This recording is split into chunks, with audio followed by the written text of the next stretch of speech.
Black Star Network is here. Hold no punches! I'm real revolutionary right now. Support this man, Black Media. He makes sure that our stories are told. Thank you for being the voice of Black America, Roland. Stay black. I love y'all. All momentum we have now, we have to keep this going. The video looks phenomenal. See, there's a difference between Black Star Network and black-owned media and something like CNN. You can't be black-owned media and be scared. It's time to be smart. Bring your eyeballs home. You dig?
Today is Thursday, January 19th, 2023. Coming up on Roland Martin Unfiltered, streaming live on the Black Star Network. An Ohio police sergeant is on administrative leave after being captured on video repeatedly punching a black woman in the face during an arrest.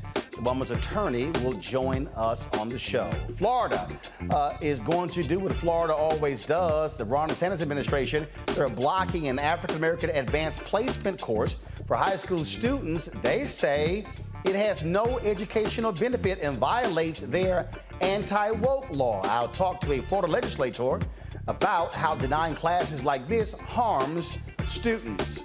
A Texas representative, of course, is pushing a bill to eliminate the Texas Confederate Memorial holiday. He'll join us to talk about the bill he has introduced 2 other times. The Department of Justice launches an investigation into the death of a black Tennessee man at the hands of Memphis police officers. Also, we've been discussing a new you in 2023 regarding your physical self, but today we'll talk about reinventing your career and also how do you navigate this space of layoffs as people are anticipating a recession. We'll talk to a 14-year HR expert, Laren Wagner, about that very issue. Plus, taking your phone calls for her as well. And our panelist, Reese Cober's got her a new job among the other many other jobs that she has. We'll tell you about that as well, folks. It is time to bring the funk on Roland Martin Unfiltered on the Black Star Network. Let's go. He's got it. Whatever the miss, he's on it. Whatever it is, he's got the scoop, the fact, the find. And when it breaks, he's right on time and it's rolling. Best believe he's knowing. Putting it down from sports to news to politics. With entertainment just for kicks, he's rolling. It's on go, roll, y'all. It's Roland Martin, yeah. Rolling with Roland now. He's funk, he's fresh, he's real, the best, you know he's Roland Martin now.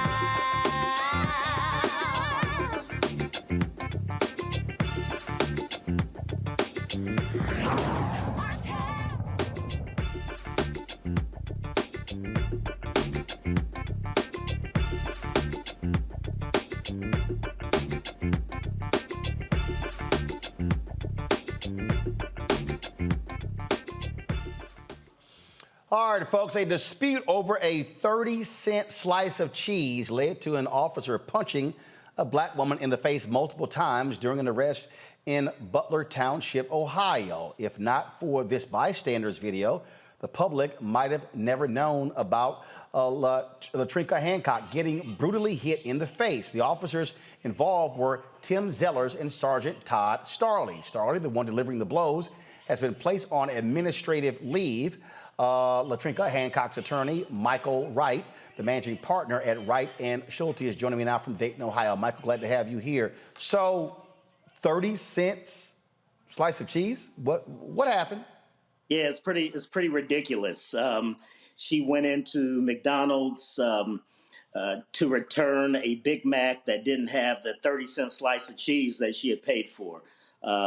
The manager did acknowledge that at some point she did pay for it, asked the cook to remake the Big Mac. I think the cook took exception to remaking the Big Mac. So the cook came out to the front, got into an argument with my client in addition to her manager. And the manager eventually called the police. My client decided that she wanted to talk to the police also because of her treatment inside of McDonald's. Whoa, hold on. Let's roll back. She paid for it. She absolutely paid for it. She goes back in. They admit they screwed up. Absolutely. The manager tells the cook, hey, remake the burger.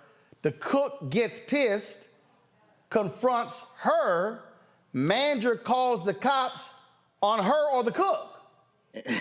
Absolutely. Well, the manager called the cops on my client. I think that the argument between the cook and the manager, it was just so much confusion in there. What my client did was she decided to go sit out in her car to wait for the police because she wanted to tell her version of the story. So she sits in her car Then the cops arrive. Then what happens?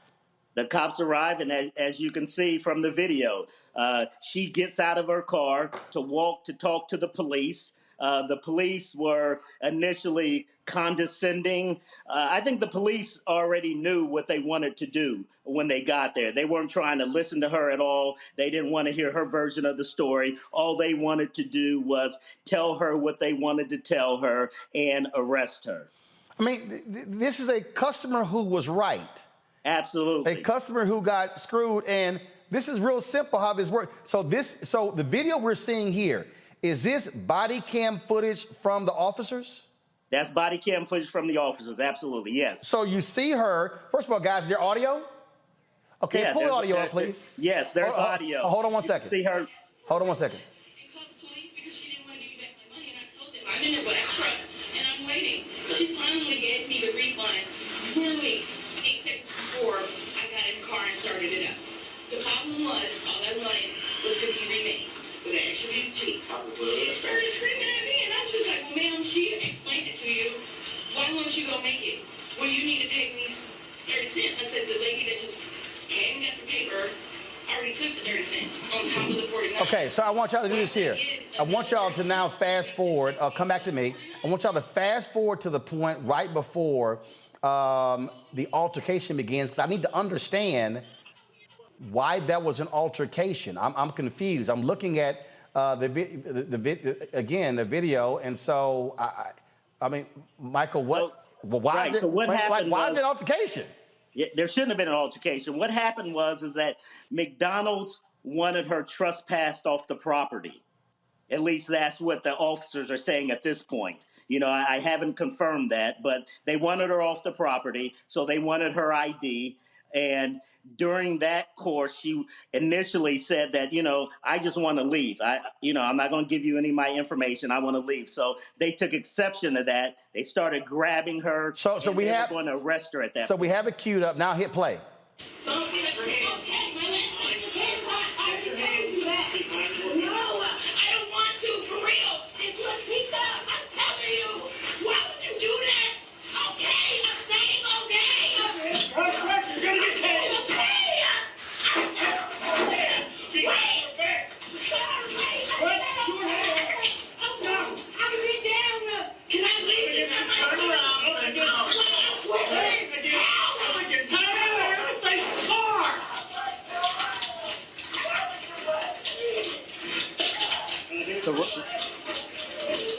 Roland, what? I mean, yeah. Pull the audio down. Keep playing the video. Pull the audio down. Michael, go ahead.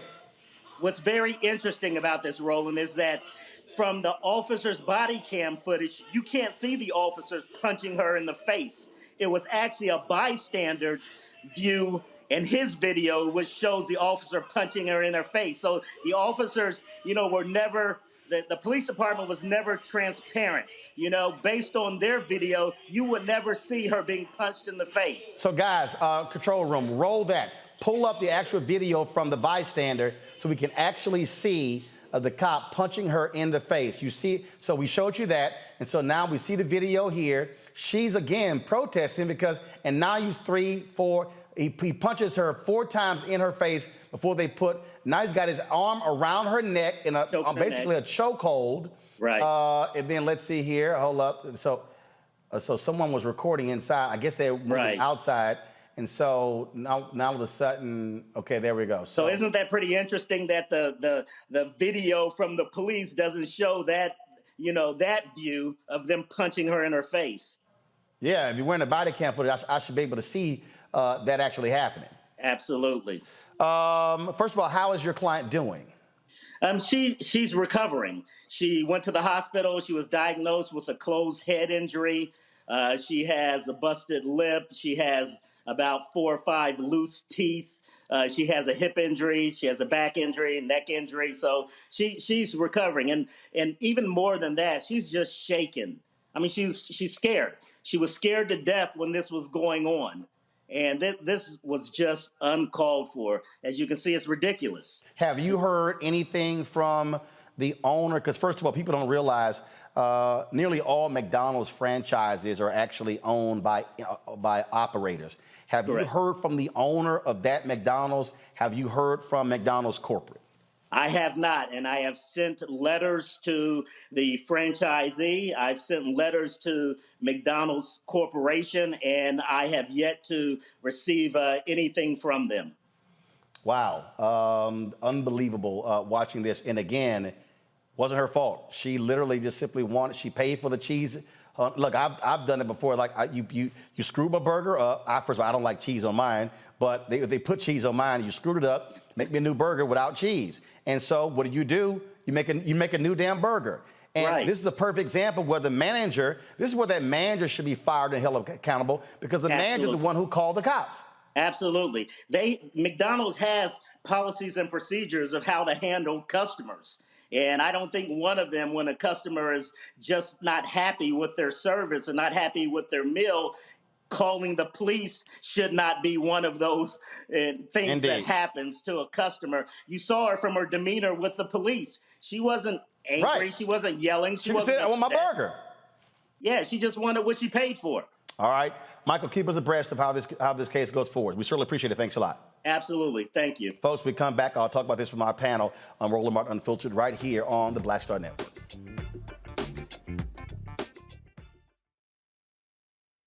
On the next Get Wealthy with me, Deborah Owens, America's Wealth Coach, we're talking about the difficulty of being able to acquire wealth for Black Americans. My guest, Emily Flitter, is the author of The White Wall: How Big Finance is Bankrupting Black America.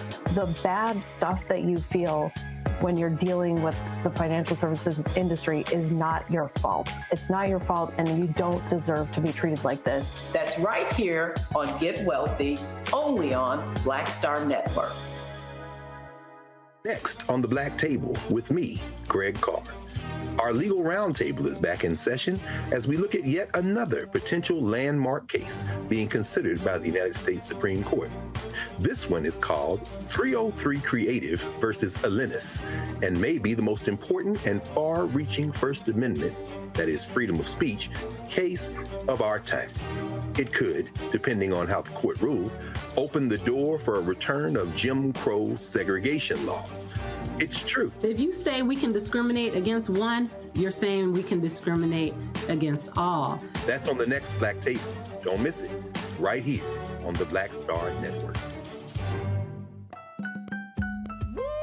We're all impacted by the culture, whether we know it or not. From politics to music and entertainment, it's a huge part of our lives, and we're going to talk about it every day right here on The Culture with me, Faraji Muhammad, only on the Black Star Network.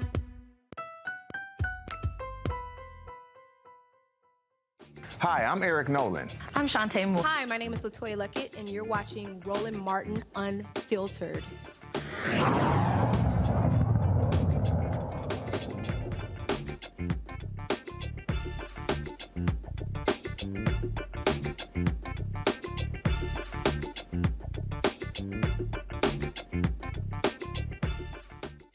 All right, folks, let's talk about that unbelievably crazy video that we just saw with our Thursday panel.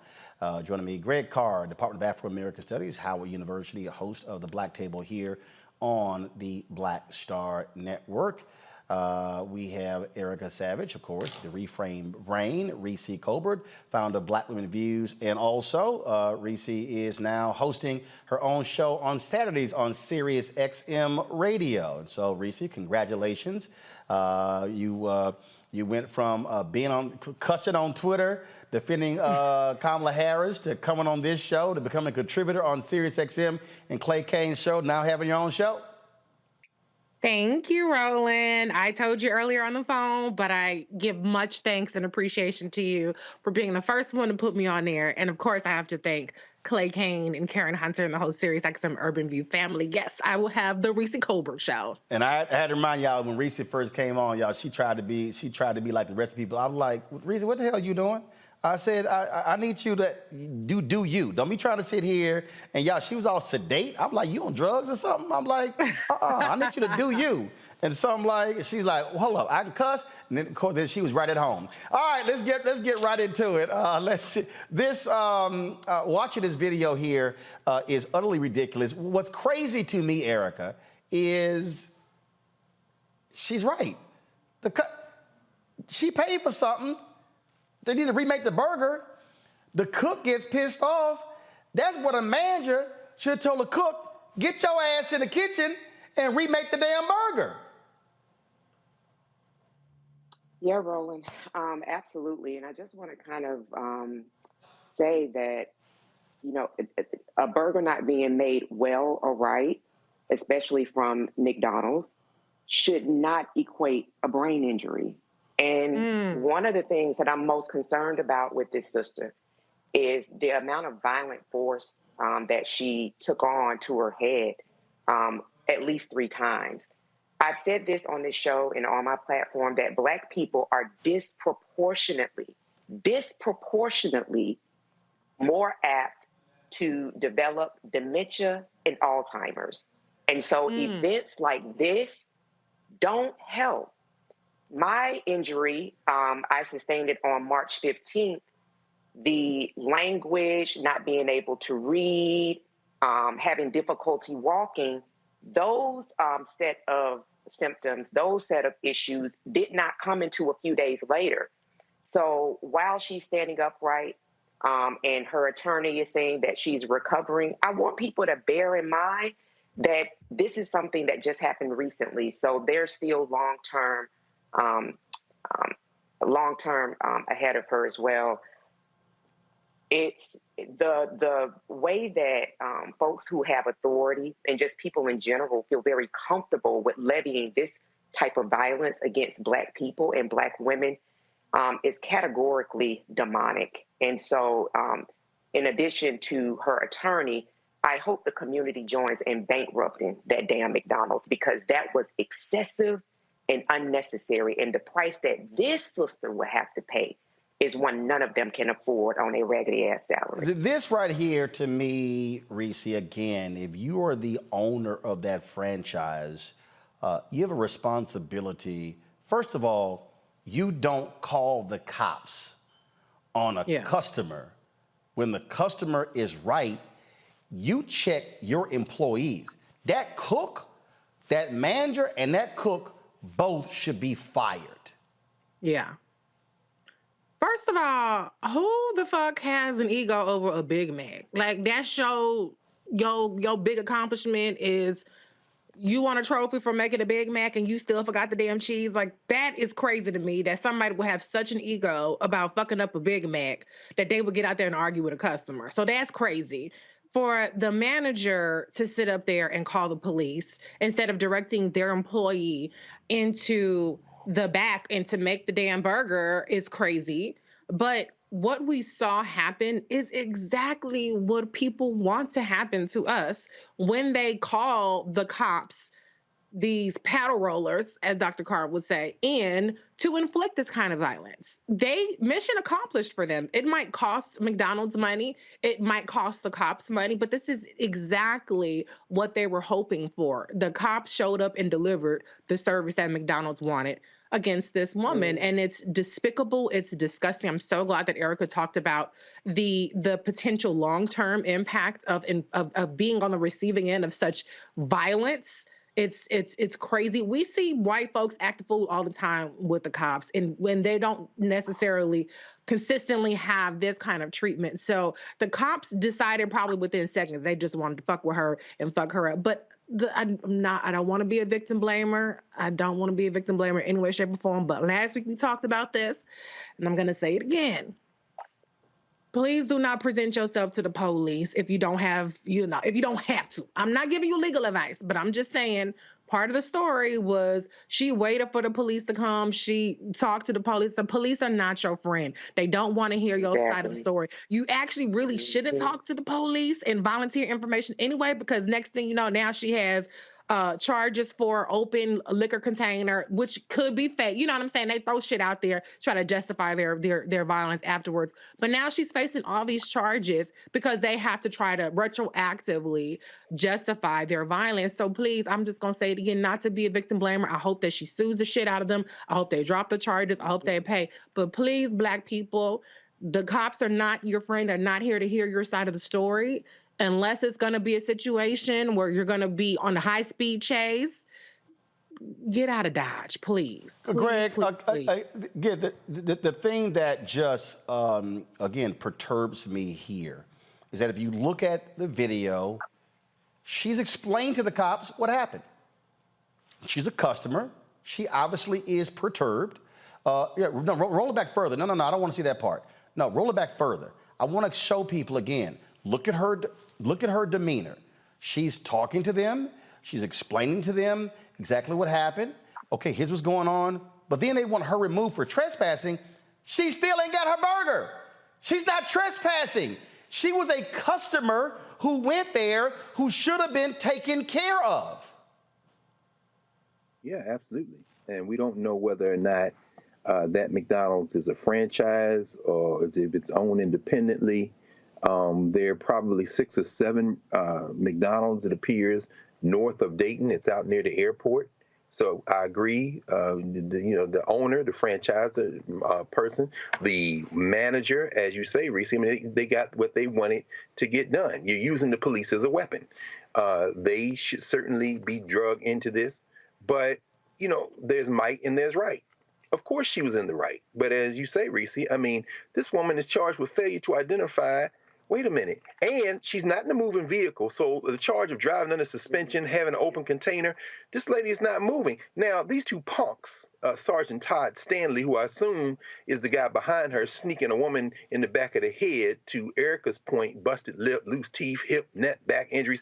This man, this piece of a man, and then the guy, Officer Tim Zellis, who's pointing some kind of weapon at her, as a taser or a pistol, holding it like he's Sergeant Voight on Chicago PD. These two pieces of men, they should be made poster children. Social media, do your thing. Todd Stanley and Zellers. Please understand that they then said that they were there to de-escalate. So the punk police department out there in Butler Township, with the language, all the language of de-escalating. You weren't trying to de-escalate. You had your damn weapon in the face. And then finally, as you say, Roland, you made this point. This isn't on the body cam. This is a bystander. Use your cell phones as weapons.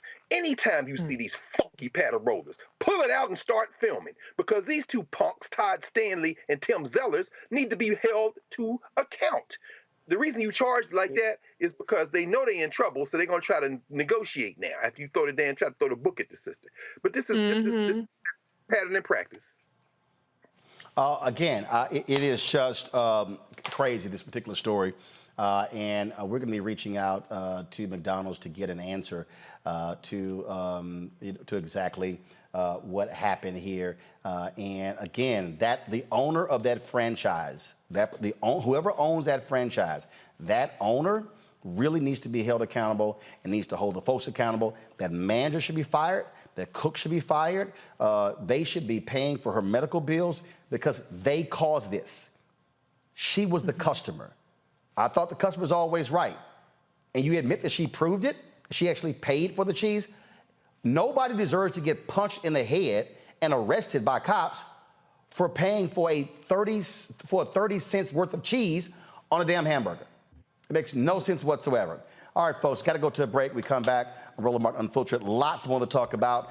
Part 2 of our conversation with Dr. Rowe about healthy eating. We'll have that conversation. Also, a lot of people are preparing, getting ready for a recession. Companies are laying people off. You still got employees who also are leaving companies, choosing not to come back to work because of COVID. So we'll be talking to an HR expert, plus taking your phone calls with regards to that. How do you as an employee operate in 2023 with these changes? Guys, pull the phone number up, please. And so if you want to give us a call, you can get a line for that, 202-890-1199, 890-1199. Taking your phone calls for our segment, talking about employees again in 2023 as companies are preparing for these various layoffs. Also, folks, do me a favor. We've been nominated for an NAACP Image Award, and so we want you to vote for Roland Martin Unfiltered. So what you do is simply go to vote.naacpimageawards.net. Look for the category that we have been nominated in. Scroll down, Outstanding News, Information, Series, or Special. Select the category, scroll to Roland Martin Unfiltered, click our name, and then click on vote. And then, of course, you can register your vote with an email. If you got more than one email, you can vote more than one time, but only one vote allowed per email. Again, you must confirm that you're not a robot. And again, you have until February 10th at 9 p.m. Eastern to vote. So let's make this possible. Voting for us here at Roland Martin Unfiltered for an NAACP Image Award, our first one since we launched this show. First time, y'all. We've been applying every year, so we finally got one. So please vote for our Election Night special, Black Votes Matter, Election Night 2022. Also, support us by downloading the Black Star Network app, Apple phone, Android phone, Apple TV, Android TV, Roku, Amazon Fire TV, Xbox One, Samsung Smart TV. Join our Brina Funk fan club. Your dollars make it possible to do what we do. Send a check and money order to P.O. Box 57196, Washington, D.C. 20037-0196. Cash App, $RM Unfiltered. PayPal is R Martin Unfiltered. Venmo is RM Unfiltered. Zelle, Roland at RolandSMartin.com. Roland at RolandMartinUnfiltered.com. We need 20,000 of our fans giving annually at least $50 each. $4.19 a month. 13 cents a day. We hope you make that possible. So please join our Bring the Funk fan club. Everybody who gives during the show, I will personally shout you out on tonight's show. I'll be right back.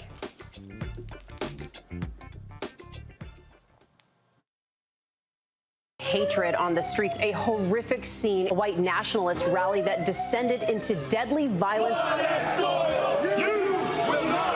White people are losing their damn minds.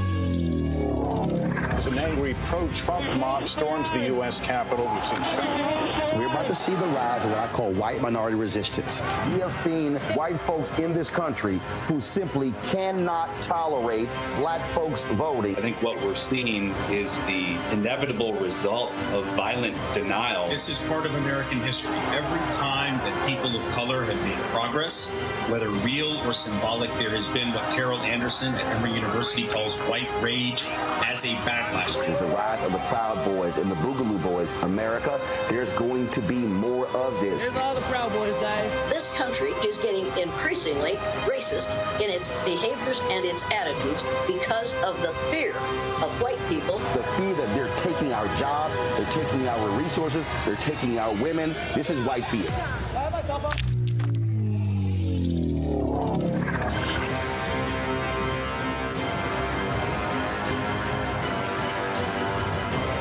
Next, A Balanced Life with me, Dr. Jackie. People can't live with them, can't live without them. Our relationships often have more ups and downs than a boardwalk roller coaster, but it doesn't have to be that way. Trust your gut. Whenever your gut is like, this isn't healthy, this isn't right, I don't like the way that I'm being treated. This goes for males and females.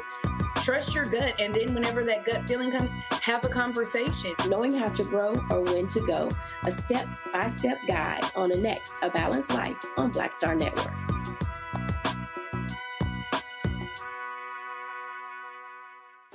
My name is Charlie Wilson. Hi, I'm Sally Richardson Whitfield. And I'm Dodger Whitfield. Hey everybody, this is your man Fred Hammond, and you're watching Roland Martin, my man, Unfiltered.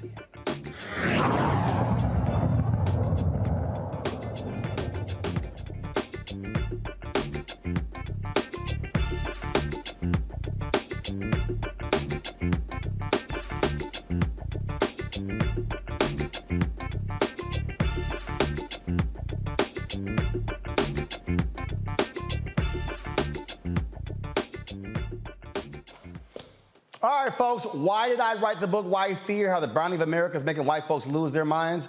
Because it's actually happening before our very eyes. Look at what's happening in Florida as we speak. Governor Ron DeSantis has been involved in this culture war because he is trying to appeal to white voters, white Republican voters, as he is trying to run for president in 2024. He, of course, decimated black congressional districts, ignoring the state legislature and choosing to push forward his own illegal maps. Then, of course, he pushed forward this so-called anti-woke act that bans the teaching of critical race theory. It has led to all sorts of drama in Florida because they frankly are labeling anything dealing with race critical race theory. Now he's blocked a new advancement placement course for high school students on African American studies. His Florida Department of Education Office of Articulation, which approves the AP curriculum, vetoed the program because it was inexplicably contrary to Florida law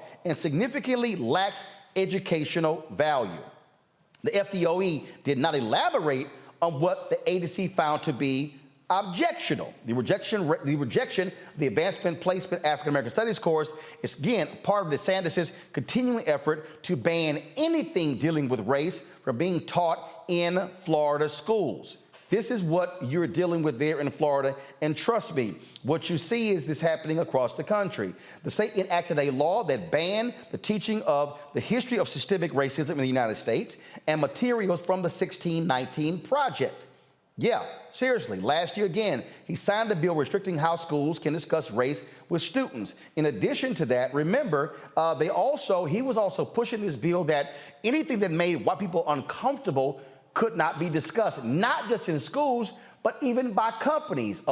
Even a judge said, okay, you went too damn far, let's stop that. Joining us now is Fentress Driscoll. She is a state representative. She's, first of all, the Florida State Representative Minority Leader. Glad to have you on the show. What's shameful here is to have the Florida Department of Education refuse to say what they found to be objectionable, why they say it lacked any educational value.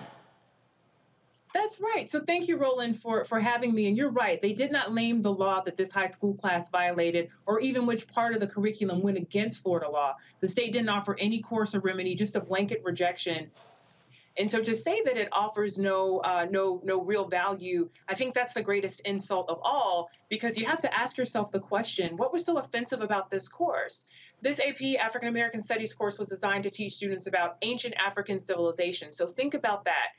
Traditionally, our current introduction to Black history in the United States starts with the enslavement of Black people, not the centuries of rich culture that preceded slavery. We existed way before the slave markets in Charleston and New Orleans and St. Augustine.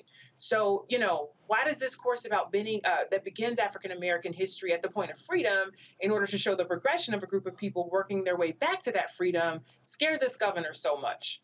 And here's the deal. You're actually scared of history? I mean, and that's what. But the real deal here, they are scared of, they don't want anything Black. And I keep telling people, this was always the strategy. You have these Moms for Liberty. They're taking over school district, school boards. I've been warning people about this here. They've taken over a significant number of school boards in South Carolina. They're pushing out Black superintendents. This is white fear. They want to hold onto power, and they do not want white children and other children taught anything about the reality of race in the United States in our history. Yeah, and I just wanted to point out, Roland, that we cannot look at what's happening here with this AP African American History course in a vacuum. What I need you to know is this, and I think you teed this up perfectly in your intro. First, they gerrymandered Black congressional districts from 4 to 2, meaning that they took Floridians' Black representation in Congress and cut it in half. Then they overreacted to CRT allegedly being caught in grade school, which, let me be crystal clear, Republicans in Florida have been in control of the state legislature and the governor's mansion since the 90s. So they've been in control of educational policy. Let me tell you, they would not allow CRT to be taught then. It's not being taught now. They keep creating these boogeymen to try to entice their political base and get them all scared about things that are not really happening. Now we're watching as Governor DeSantis is trying to roll back diversity, equity, and inclusion efforts, telling employers what they can and cannot do with that, and opening them up to lawsuits if they have diversity, equity, and inclusion efforts that make people feel uncomfortable. And then they also are attacking hiring practices and DE&I in our university system. I don't believe that he's going to stop here with this AP African American history course. This really is first of many attempts to whitewash history in order to soothe emotionally fragile people. And I'm just so glad that you are covering this story tonight, because we need people to pay attention to what is happening in Florida. Please know, too, that Ron DeSantis wants to run for president of the United States in 2024. We need not just Floridians to pay attention, but the entire country, because this is dangerous, a very dangerous progression of events. This is him. This is a direct appeal to white conservative voters. Donald Trump, when he launched his campaign, he purposely pushed the buttons of white fear. This is Ron DeSantis trying to ride that same white fear roller coaster into the Republican nomination and into the White House in 2024. Yeah, and I feel like he's trying to out-Trump Trump is kind of what we're watching happen. Well, because he knows it works. He knows, look, we saw it. We saw it in 2022. We saw, first of all, the election in 2021. All of a sudden, Fox News and everybody, CRT. The migrants showing them on the border. Anything dealing with race, they are ramping up because it's a direct appeal to white conservative voters saying, see, they're coming, they're taking over. The whole freaking out about great replacement theory, the exact same thing. It ain't our fault white folks stop having babies. The reason the white population is dropping, they stopped having kids. And you even had some of them state their opposition to Roe v. Wade was because they were losing numerical numbers. Well, the point I want to make, though, is that the collateral damage is really just too much. Yep. We're watching this play out in Florida, right? Where now you have just the tensions are high. The temperature has been ratcheted up. We know this was happening throughout the country under Donald Trump, but it's happening here in a very acute way. You look at what happened in the 2022 midterm elections, and the rest of the country rejected extremist policies, actually, where the Trump candidates were on the ballot. Typically, they tended to lose. That was not the case in Florida, right? Like it looked like, Ron DeSantis won by 20 points. But what we're seeing from the data that's now released about the election, it wasn't so much that there was a red wave. It was more so that Democrats stayed home. We need people to be educated and to understand what is happening and what is at stake, because he won't stop at Florida. He wants to take this brand of divisiveness to national politics. And we really need to make sure that that does not happen, that he does not succeed. That is exactly the case right there. Representative Driscoll, we certainly appreciate you joining us. Thanks a lot. Thank you. Game recognized game, Greg, and people need to understand this is the Republican Party. This is their strategy, and this is DeSantis trying to say to white folks, I'm your man. Mm-hmm. Mm-hmm. Greg, you're on mute.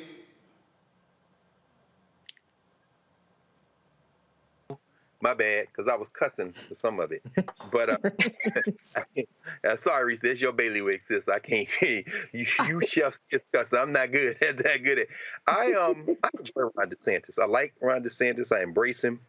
He is a wonderful example of a failed white man, a rumpled pufferfish of a man with no charisma, a couple of Ivy League degrees, and has failed upward. He will crash and burn on the national scene. He gets away with this, and I'm glad that Representative Driscoll said what she said. People have to go out and vote. It's easier to do what Ron DeSantis has done when people don't get in and wage war. And war includes the ballot. It's the only thing, but it is one of the things. Now I worked on that course. I was one of many scholars, academics, teachers, K-12, who came in with ideas over the last several years and put that course together. Here's what that pufferfish in his little, a little bit too big suit with no charisma, who will fail when he gets on the national stage. So hold on one second. So Greg, you say the particular course that they're rejecting, you worked on that? The curriculum? I was one of many. There were a number of scholars. 2 summers ago, I spent the summer looking at the curriculum framework. So it's very satisfying to hear Representative Finch talk about the fact that that course doesn't start in slavery. Now, you know that's one of our deep things in Africana studies. You don't start your history with slavery. And so the fact that it made it in there, I take great pride in being one of the people who push for that. But here's where the rubber meets the road. This punk in Florida and his punk legislative friends and all his buddies down there, they'll be in court.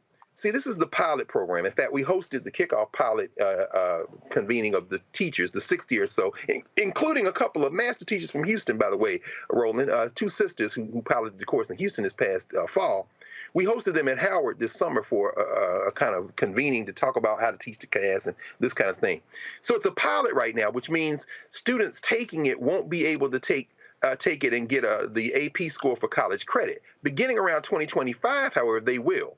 That means now it becomes federal, you punk. But see, this ain't about being able to enforce this. Why? Because if you get an AP score of a 4 or 5, you then transfer that credit into the university. Well, what happens to every student in Florida who couldn't take that class and then wants to transfer that credit to Princeton or Howard or North Carolina State or North Carolina Central? Well, they've been deprived of that. This won't stand up in court. This is a pufferfish, a punk, and he's going to burn out on the national stage. And I'm, for one, am here for it. I am here for it. You know Donald Trump, punk.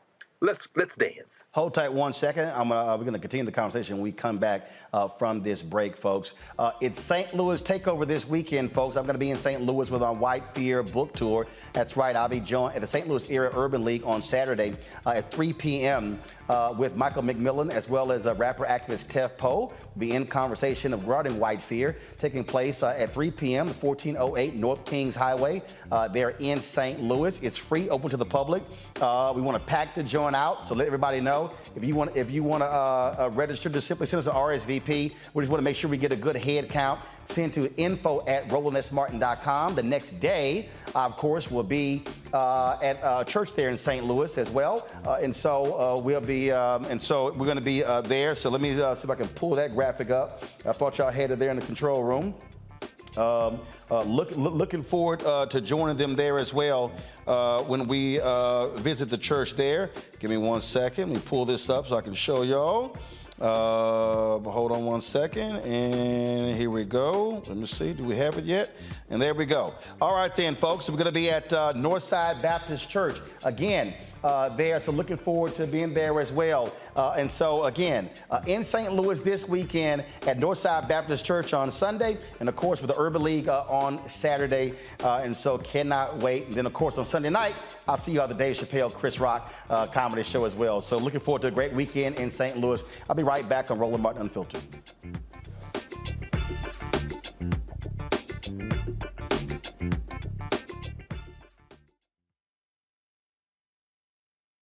When you talk about blackness and what happens in black culture, we're about covering these things that matter to us, speaking to our issues and concerns. This is a genuine people-powered movement. There's a lot of stuff that we're not getting. You get it, and you spread the word. We wish to plead our own cause.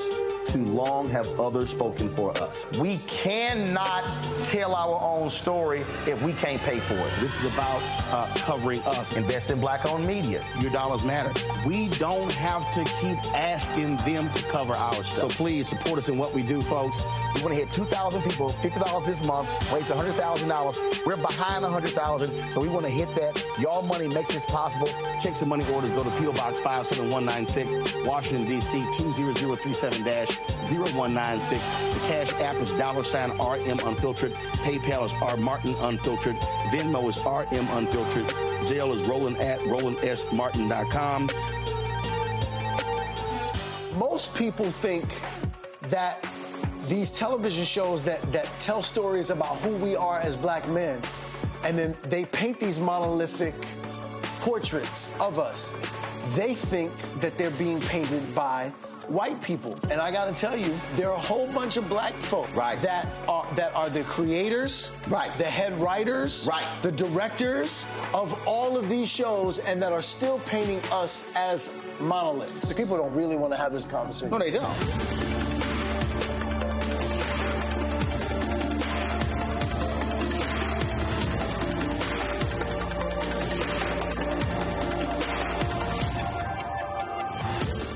Hi, I'm Eric Nolan. I'm Shantae Moore. Hi, my name is LaToya Luckett, and you're watching Roland Martin Unfiltered.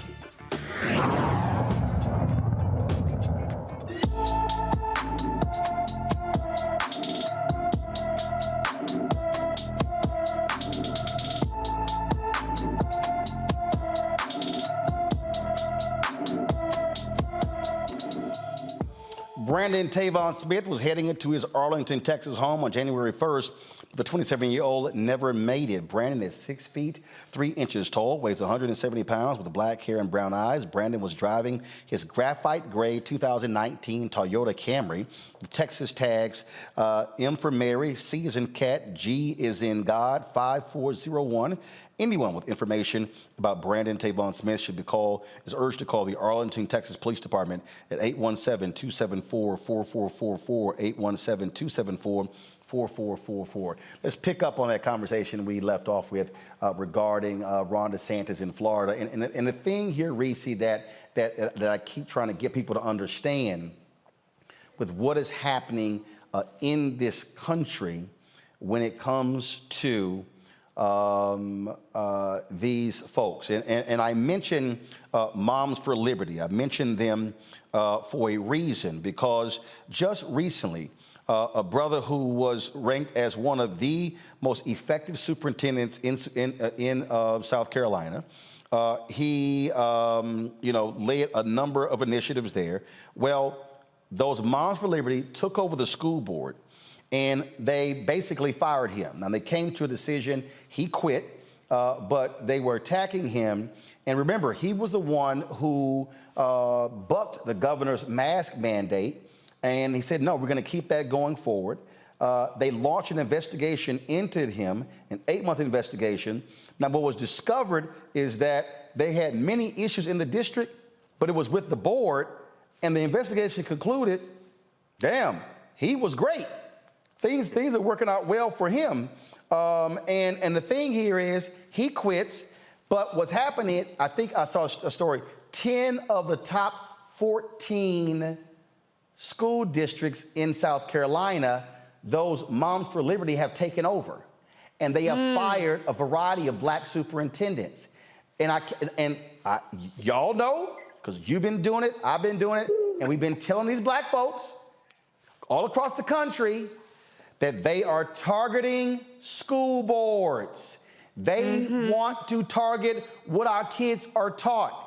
And we're sitting our asses at home, not voting. There was a massive drop-off. We had Tom Bonnier on the other day, a massive drop-off of black voters in South Carolina. And while we sit at home, they're turning out. So they're firing superintendents, they're getting rid of staff, and they're changing the curriculum because these white folks do not want, and they got some crazy black people with them, but they do not want us confronting the issue of race in this country.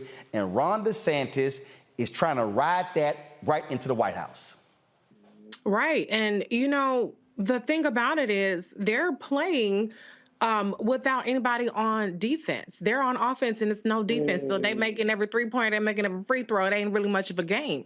But you and the folks with you last week really demonstrated the antidote to that, or the solution to that, which is be louder and more active than they are.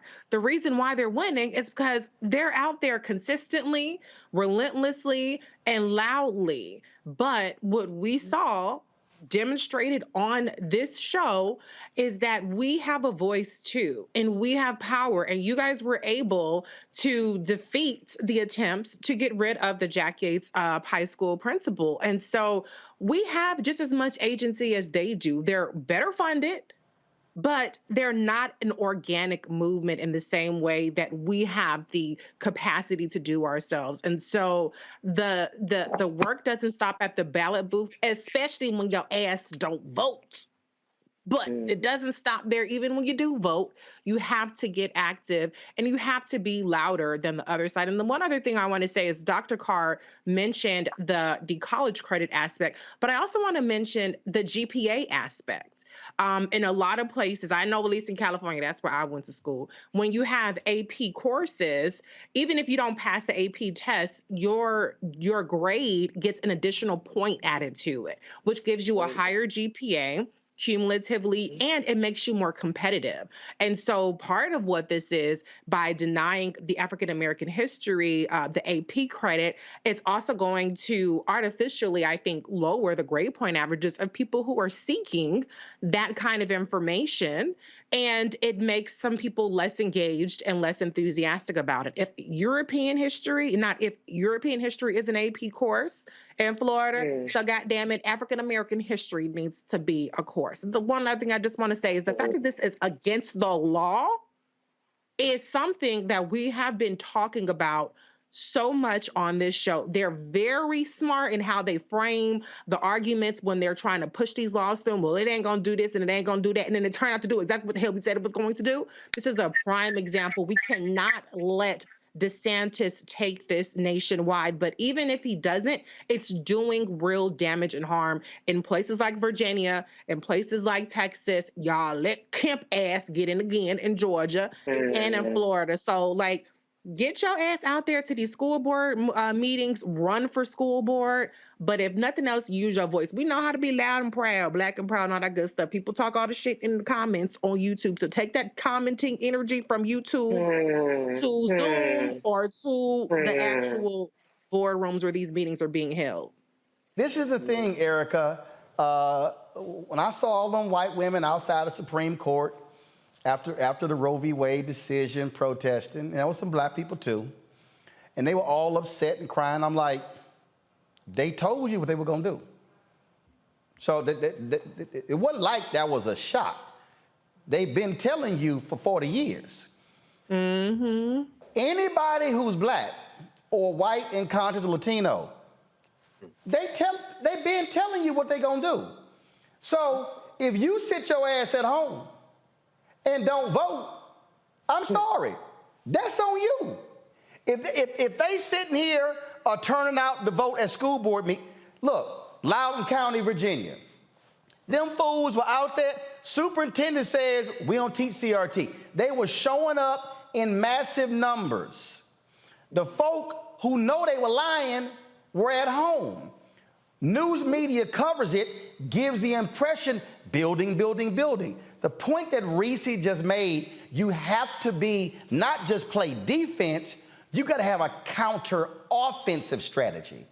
That's what you have to do. To her point, look, when I went before the school board, I said point blank, fire the principal, I'm taking all my money. That was offense. That wasn't like, well, if y'all, and I didn't say, if y'all fire her, I'm gonna think about it. I said, make the move, I'm taking all my money. The award y'all giving me, y'all can keep it. And then I said, I will bring my show here and report on your ass every single week. I don't care who you are, you don't want that scrutiny. I'm saying this to everybody who's watching, and this is why when I spoke in Wichita, Kansas, on Monday, I said to them, and I said this in all my speeches, I've called out the Divine Nine, the Prince Hall Masons, Eastern Star, the Links, all these black groups. We can't be so focused where we just meeting internally while shit is happening outside. I called a damn boule out at a convention in Bahamas. I said, how in the hell we got so-called the most prestigious black men in America and we ain't got no public policy conversation at a convention? We got all this damn entertainment going on. I said, we got a black attorney general from Nevada sitting right here, Aaron Ford, who's an archon. I said, and we ain't discussing the election? I'm like, what the hell is this? Yeah, to all y'all folks who like, oh, Lord, the boule. Yeah, I called the boule out while I was there, and if y'all, they want to kick me out, knock yourselves out. But the point is, shit is happening, and folks are sitting here acting like, well, we can just stand around, look around like it's always no big deal. No, they ain't window shopping. They are organizing and mobilizing. Absolutely, and co-opting and appropriating, Columbusing, all of that along the way, because there's such an appetite for white nationalism. So let's be very clear while this message is really permeating. And I said this on Twitter today, and I've been saying it for some years, don't forget who sold the robes of the Klan. These folks, these women, these organizations, they're not going to stop. One of the things that it made me think about also is when we're thinking about in terms of Ron, I thought about the Reagan years when he was governor of California, and then he travels to Philadelphia, Mississippi, and he starts talking about states' rights. He was speaking the language of people that he knew were locked and loaded for white nationalism. We're seeing it here again. So again, the examples that are made and that are demonstrated on this program are for all of us. Black people, we are the #1 consumers when it comes to all things business. We also need to make application of where we spend our dollars into spaces where there are people that are doing the work as well. We have the money. Reese pointed out that they are well funded. I want to also point out that we have money as well, too. So we actually have the money that we could be putting into, if there's not an already standing organization that's in our community that we can fund, into starting something of our own and connecting back to those legacy organizations that people don't seem to think that there's a need for. The NAACP, they're still on their job. The CDC is still on our job. We have a job to do as well, too. Remember the formula: information plus engagement equals power. And as Reese and as Roland also just stated, that was made clear last Thursday here on the program. And so I think it is, as Reese just said, taking that comment energy and making it real life. We have got to stop thinking that singing "We Shall Overcome," knowing all 4 lines to lift every voice and sing, that is not going to cut it. I said in 2019, welcome to the new era of civil rights. We are here. How are you engaged? And so I think that that is a question that we also need to be answering daily. And what I said last week about what's going on in Florida, student athletes, I feel like, need to be involved as well. If we had Black athletes, which we know just across the board, student athletes, Black student athletes comprise about 60% of that whole population, right? Especially with all of the sports that's happening in Florida, that would definitely send a message to Ron and everyone else. Well, and bottom line is here, and I'm telling y'all, okay, once y'all out there, y'all can get engaged in all that BS about Biden and Harris, this, that, and the other. I know what I'm fighting, and I know who I'm fighting against, and I'm here to ride the hell out of Biden and the Democrats to deliver. But I can tell you one damn thing. What you seeing Ron DeSantis do in Florida, that's exactly what he's going to do, even more so if he gets in the Oval Office at 1600 Pennsylvania Avenue.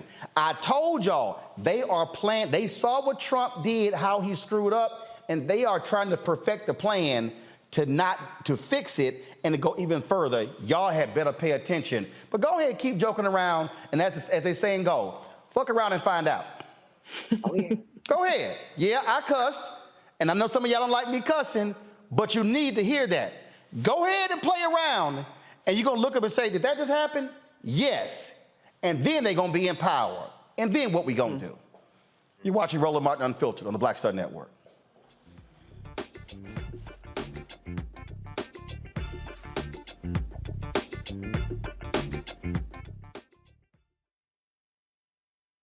Next on the Black Table with me, Greg Carr. Our legal roundtable is back in session as we look at yet another potential landmark case being considered by the United States Supreme Court.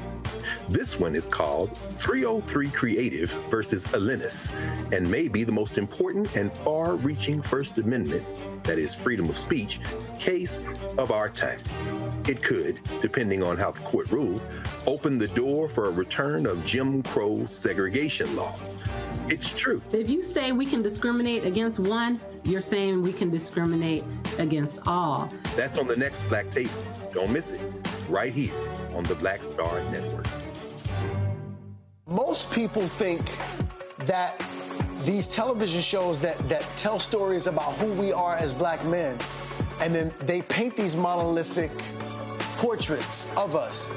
They think that they're being painted by white people. And I gotta tell you, there are a whole bunch of black folk that are the creators, the head writers, the directors of all of these shows, and that are still painting us as monoliths. The people don't really want to have this conversation. No, they don't.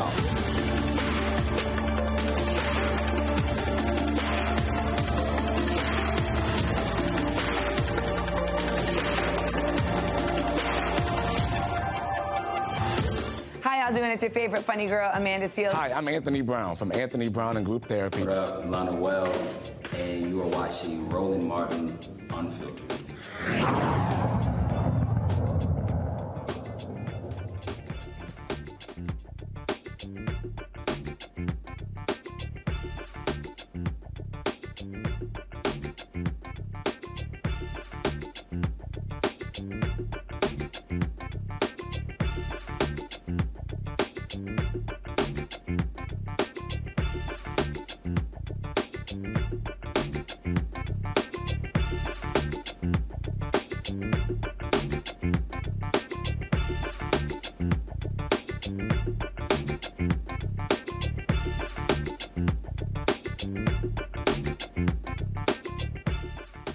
All right, folks, Microsoft announced they'll be laying off 10,000 people, their biggest layoff in almost a decade. Amazon announced 17,000 layoffs, 7,000 more they were going to lay off. Tech companies have already announced some 60,000 layoffs. Some companies also are shutting down. The Recount, a digital website, they raised some $32 million. They launched 4 years in 2018 when we did. They raised $32 million bucks.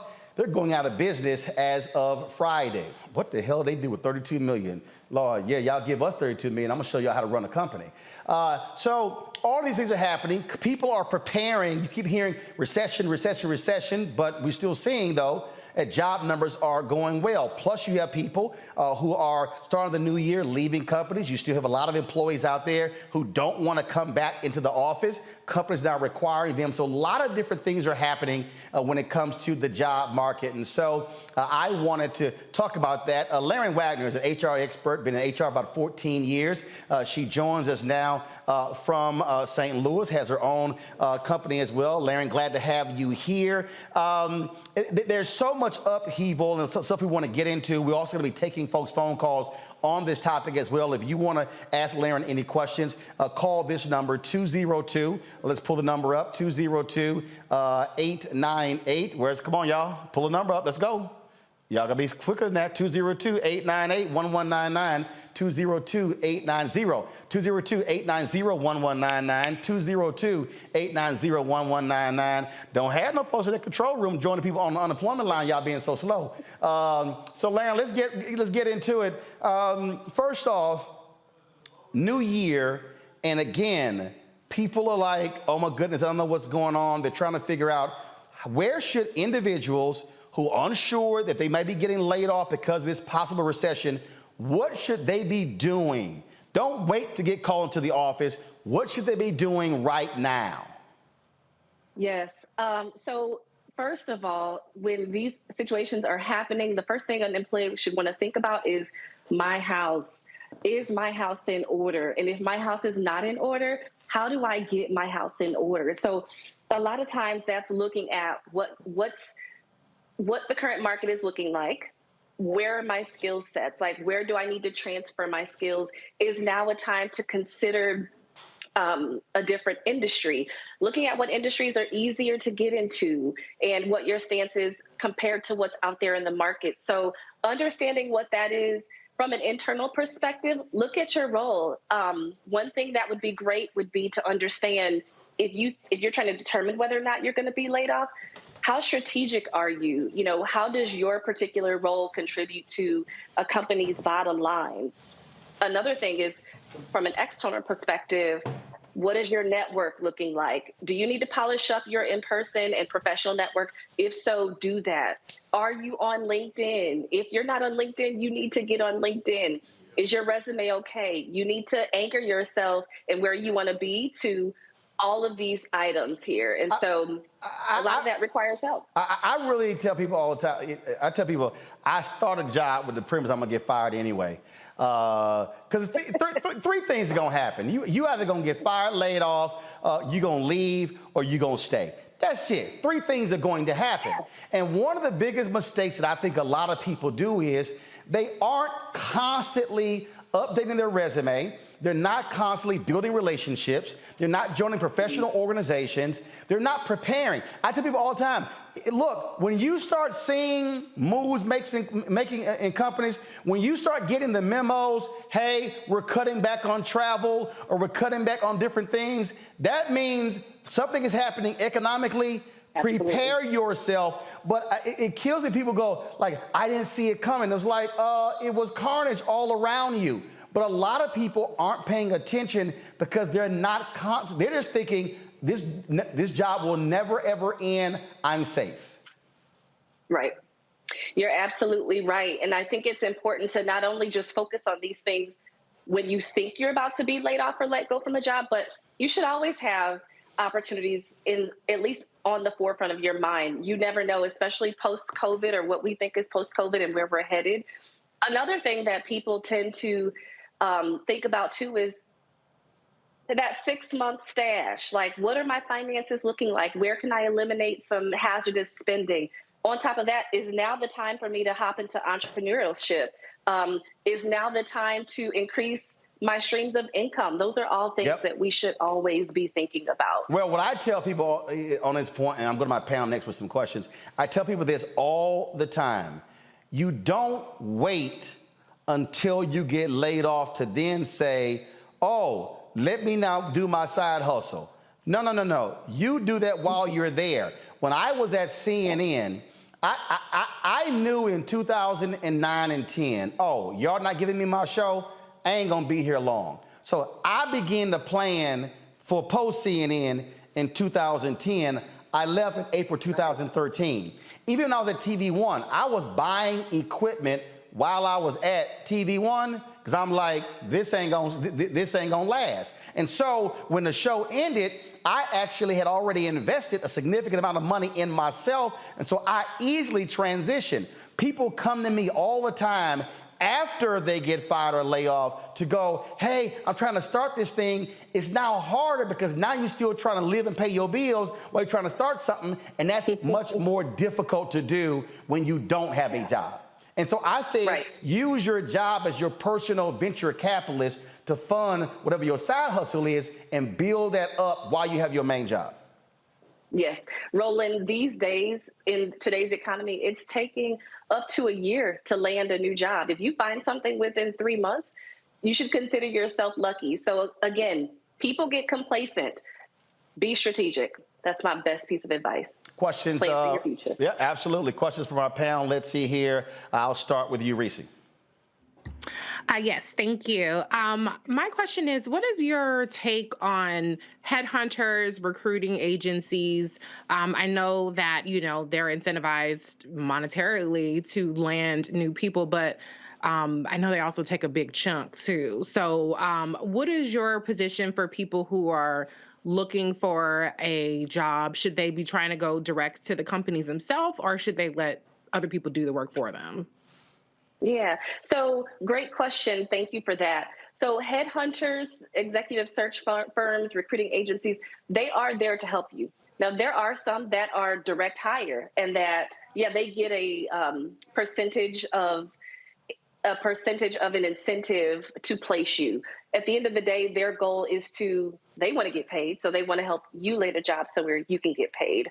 But I say go for it. They're there to help. A lot of times they even offer free services to review your resume, help you polish things up, help you with explaining gaps on your resume, and even talking you through some of what your career plans may be that you may even be unsure of.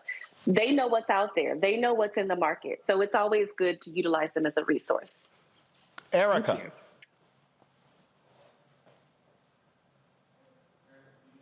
Erica, you on mute. Lord, y'all need to see right there. I'm about to fire you. All right, go.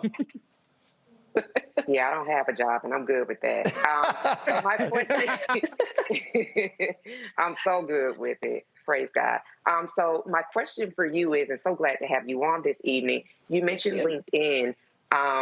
So could you share a little bit around social media presence, since it seems that in this case, the employer would have the upper hand? Could you talk to us a little bit about how a person would need to position, or if there's a cleanup, or if there's a cursory look that they would need to have done for a professional with regard to gaining new employment? Yeah, and thank you. I'm happy to be here today. So as far as your professional, I'll say your professional brand, your social media presence, all of that is important. First, the person's going to want to literally look at what their brand is, what their end goal is, what type of industry they want to be in, and then cater to that. Make sure that your social media presence anchors to that. You don't want to go into a professional field and your social media pictures are half naked. Us employers, we can see that. We look, and many of them do. You don't want to be misrepresenting companies, bad-mouthing other companies on your social media, especially depending on which direction you want to go. So it's always good to have that. When it comes to websites like LinkedIn, your entire profile is on there. Employers sometimes skip the whole resume process, and they'll reach out directly to you without you even having to apply for jobs. Hey, I came across your LinkedIn profile and I see you have this skill set that matches what I'm looking for. Would you like to talk? That happens all the time. So always have that polished up and buttoned up in the best way that you possibly can. If you have any employment gaps on your social media presence, your LinkedIn page is what I'm specifically thinking about. Again, make sure that you're polishing that up. Overall, you just want to make sure that you are well represented on your social media platforms.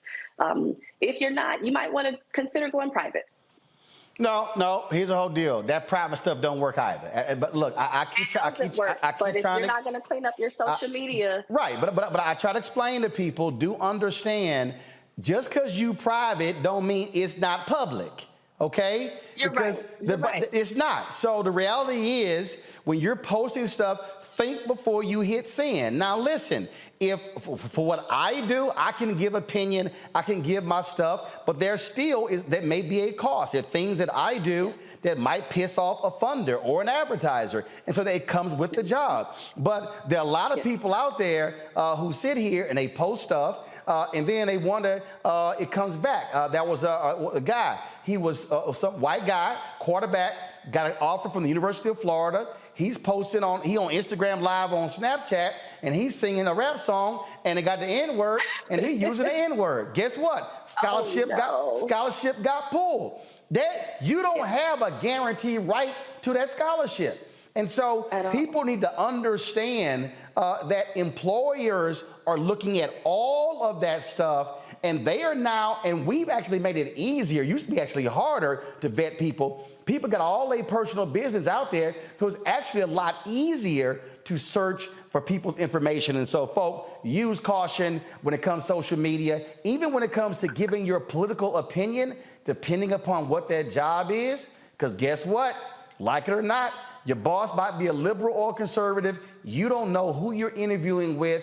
Just understand all that stuff has an impact. I got to go to a break. We're going to take your questions. I'm gonna get Greg's question also. If you got any questions for Laren, look, you might be thinking about leaving your job, how to prepare to leave, how to leave the right way. I don't advise you to abruptly quit. You might want to put in your 2 weeks notice. Okay, I'm just saying, because your new employer sees how you left the last one. They might do me the same way. Just saying. Call 202-890-1199, 202-890-1199.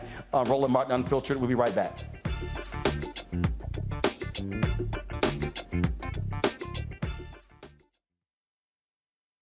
Folks, Black Star Network is here. Hold no punches. I'm real revolutionary right now. Support this man, Black Media. He makes sure that our stories are told. Thank you for being the voice of Black America, Roland. Stay black. I love y'all. All momentum we have now, we have to keep this going. The video looks phenomenal. See, this difference between Black Star Network and Black-owned media and something like CNN. You can't be Black-owned media and be scared. It's time to be smart. Bring your eyeballs home. You dig?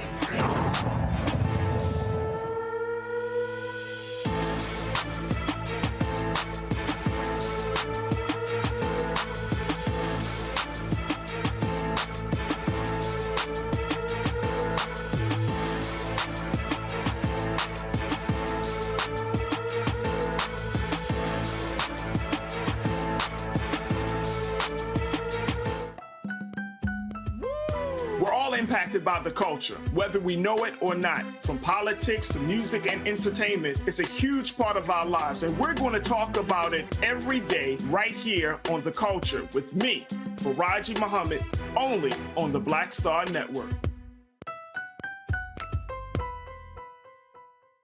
Hi, I'm Dr. Jackie Hood Martin, and I have a question for you. Ever feel as if your life is teetering and the weight and pressure of the world is consistently on your shoulders? Well, let me tell you, living a balanced life isn't easy. Join me each Tuesday on Black Star Network for A Balanced Life with Dr. Jackie. We'll laugh together, cry together, pull ourselves together, and cheer each other on. So join me for new shows each Tuesday on Black Star Network, A Balanced Life with Dr. Jackie.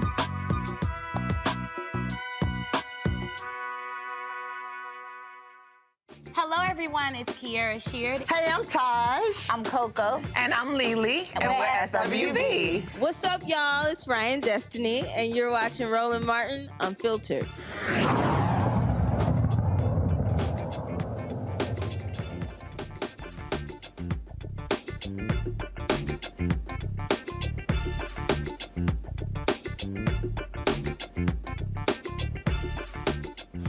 All right, folks, if you've got any questions about, when it comes to where you work, you got any career advice, give us a call right now, 202-890-1199, 202-890-1199. Again, 202-890-1199. Our guest is Laren Wagner, HR expert for the last 14 years.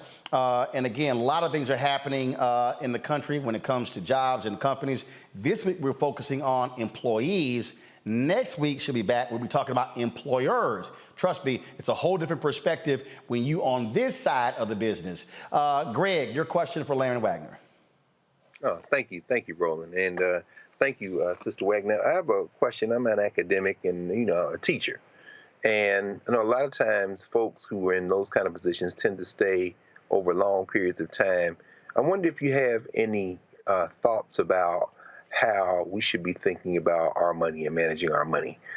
In terms of moving it, maybe putting more into retirement or moving things into CDs or 401ks. Any thoughts about how those folk who are in those kind of jobs, which are kind of more long range, should be thinking about planning, financial planning?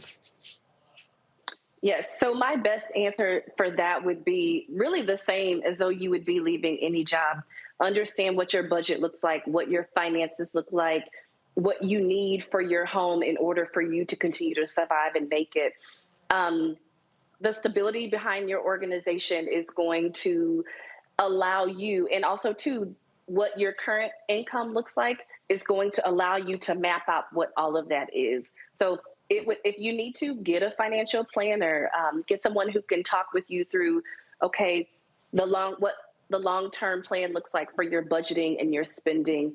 Cut costs where you can. That's what these organizations are doing. So you may have to do the same. Also understand where your resources are. Actually, on that particular point, I sort of want to add to it. Again, even within that framework, even in academia, you're seeing how layoffs are happening there as well. I just think part of the thing, Laren, a lot of people get so comfortable and entrenched in a job, they think it's never going to end. And Absolutely. then it does, and now they're totally shocked. Yeah.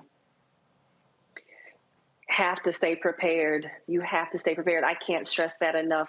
I can, of course, speak for what individuals need for their households. But again, sometimes you have most households are two incomes. There are times when you have one where you have a spouse who can carry the entire household in case so the other person loses their job. That's great. But you got to know what that looks like for your household. I'm going to do this. First of all, if y'all are calling, stay on topic, y'all. We're talking about, again, from an employee standpoint. We're not talking about some of the other topics. And so the number to call, 202-890-1199, 202-890-1199. Call with your question. We'll put you on the air. Let's talk about now requiring people to come back into the office after COVID. It's a lot of people are resisting this. They have gotten used to being at home for the last couple of years. There are people who are choosing to leave companies as a result. And so what do you say to the person who's watching or listening and they say, I do not want to go back into the office, but they don't want to lose their job? They got a decision to make. Yeah. And here's the thing, and I've seen this, I currently see this. You need to understand what your company's policy is and anchor yourself to it. These companies are cracking down. Us as employees have discovered, oh my gosh, I can do my entire job from home. Why do I have to go in? But companies are making this a policy. And understand that if you are violating the policy, there are repercussions for that. And sometimes that ends in termination. Doesn't matter what you want to do. Companies have their own bottom line. They have their goals that they want to achieve. So I would suggest you stick to that. There you go. And I'll ask this question before I go to the caller here. Also, be smart as an employee when you're asking your boss for a raise. So let me say that again, okay? You're hearing all of these stories that we're going to be having a recession in 2023. It's called Read the Room. People are getting laid off left and right. Hiring freezes are also in place. Be smart about asking your boss for a raise when right now, folk are actually looking at laying people off. Roland, my best advice when I see that situation, because I see it often, is I tell employees, the inflation of your salary that you're asking for today could be the elimination you face tomorrow. Sometimes and I'm not just saying that we should be complacent and just be happy to be somewhere and be happy to have a job, because there's always going to be something out there. But in these times, it's good to know your company, know your stance, understand what the company is going through, and ask those questions. Ask those questions to your senior leaders. All right, we got a caller, Jimmy. I don't know where Jimmy is from. Y'all need to give me the city. Jimmy, you have the phone line. What's your question for HR expert Laren Wagner? Yes, my question is, how can we know when an employer is going to give us our raise? How can you know when an employer is going to give you your raise? A raise. Laren? Okay, so Jimmy, companies usually have this outlined. It's a lot of times based on when their fiscal year ends. Some companies do their annual merit performance reviews and increases between January and March. Some do them between June and October. It'll all vary, but your company will be able to tell you that. Sometimes they do them in the middle of the year. And of course, you'll know whether or not you are applicable to receive an additional increase based on performance. If they don't bring it to you, you feel like you're contributing above where they have you, have that conversation, have your talking points in order, but be ready to talk to your leader or your employer about, hey, these are my contributions. This is my salary. This is where I feel like I should be. How can we compromise? How can we come to a middle ground? What are your thoughts? If I'm not ready, or if this isn't attainable for me from a compensation perspective, what do I need to do to get to this level? Have those conversations. Anything else, Jimmy? Yeah, one last thing. Now, I know you guys mentioned throughout the show about jobs are cutting back on wages. Now, if you currently have a job that pays you well, but you feel like you're not being valued there and you go to another job, should you expect like a pay cut, or should you like ask or demand for what you were getting at your prior job? Well, before Laren answers, I'll tell you this. If I leave one job to go to another, I'm expected to make more money where I'm going to. Otherwise, why in the hell would I be leaving where I'm at right now? Laren? Absolutely. Now, I will say some people want to take a step back and maybe tend to other areas in their lives. But what I will say to that is, before you go into an interview process with another employer, understand this. The grass is not always greener. I have seen several companies lay off on LinkedIn, and new employees that have left their stable jobs have been laid off after 3 and 4 months. So last hired, first fired. Yep. Understand and know the bottom line. So do the research of the company that you're going to, because the grass is not always greener. Understand about the role. When you have that first phone screen with the recruiter for that company, let them know what you want, but also understand Does what I want align with the range for this role? Am I out of line? Because here's the thing. Don't go through an interview process and get to the end and find out that they're not paying you what you want. So understand what job you're applying for, the market for that, what that company's bottom line, and how you can align to that. Don't settle. So if the company's not paying you what it is that you want to make and you want to make more money, there's plenty of other companies out here. Yep. The sky is not falling. The sky is not falling. We're having tough times and a lot of companies are having challenges, but I suggest waiting to find what it is you need out there. And of course, that's going to vary based on what you want. Jamie, we surely appreciate it. Thanks a lot. I want you to answer this here. Again, as somebody who owns a company, there are a lot of people who are employees who really have no understanding about raises. First of all, companies are not handing out 10, 15% raises. In fact, 5% is actually a high number. Can you talk about that? Give people a realistic understanding about raises? Yes. So raises aren't just about what the company has in their budget. Your performance and how you get your job done plays a major part in that too. You can do wonderful at your job, but if you're not aligning, if your behaviors and actions are not aligning to the company's values, that can have an impact on your merit increase. The state of your performance, of course, currently makes a big difference in what your performance increase looks like. But also, too, a piece of that is what the company has in their budget. How did the company perform the year before and what they have room for? A lot of leaders are going to allocate their merit dollars to the top performers on their team. So do what you need to do to make sure that you're in that bucket. And I'm going to say this here, even if in a place where you have top performers, I need people to understand this as well. And I know this is hard for people to understand. When you are an employer, you're also forecasting.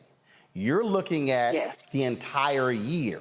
You're saying, I need to be able to pay people and then for them to still have a job 6-9 months down the road.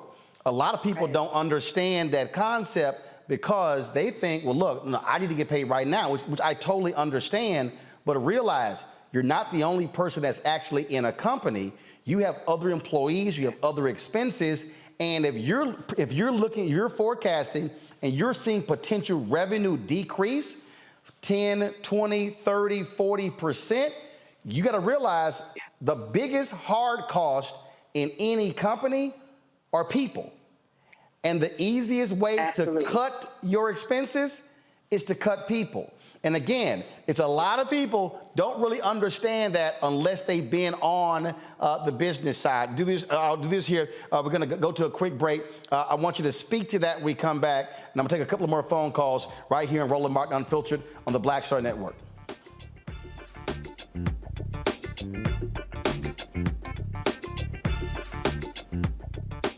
I'm Deborah Owens, America's Wealth Coach, and my new show, Get Wealthy, focuses on the things that your financial advisor and bank isn't telling you, but you absolutely need to know.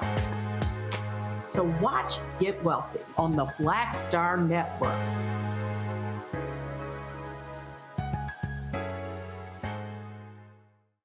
Pull up a chair, take your seat.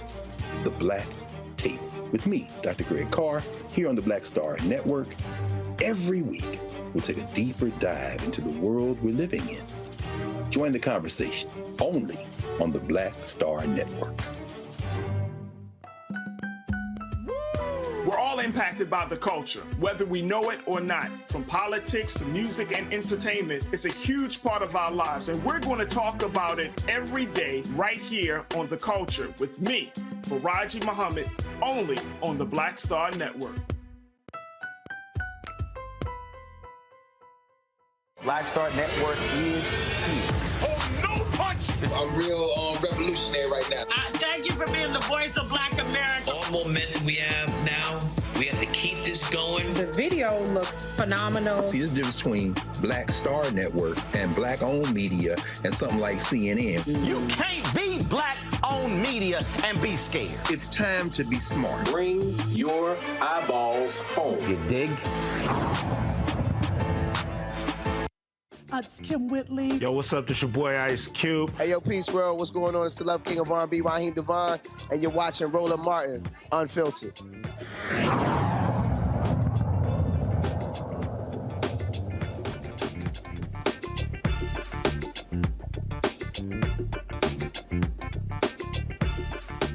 All right, folks, welcome back to Roland Martin Unfiltered. We're talking about HR expert Larry Wagner about, again, this job situation, employee situation.